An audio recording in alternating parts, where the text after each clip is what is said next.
Constable sir? ఇందులో ఏదో ఉన్నట్టు నాకు అనుమానంగా ఉంది, నువ్వు చూడు. అమ్మో, ఏదో ఉంది సార్. రాయ్, ఏముందిరా ఇందులో? కోడిగుడ్లో ఏముంటుంది సార్? ఏమీ లేదా? సార్ ఏమిటి సార్ ఈ అన్యాయం? సార్ సార్ కావాలంటే 4 గుడ్లు తీసుకోండి, అంతేగాని.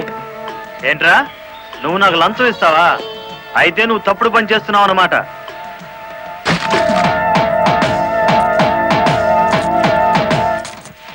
సార్ అన్యాయం సార్. ఏందే, ఫారెన్ వాచీలు కోడిగుడ్లో పెట్టి స్మగ్లింగ్ చేస్తున్నావా? కోడిగుడ్లోకి వాచ్ ఎలా వెళ్తుంది సార్? పూర్ణంలోకి పప్పు ఎలా వచ్చిందని బ్రిటిష్ వాడికి అనుమానం వచ్చిందట. ఇండియా కోడిగుడ్లో ఫారెన్ వాచీ పెట్టి ఎలా స్మగ్లింగ్ చేస్తున్నావని నాకు అనుమానం వచ్చిందిరా.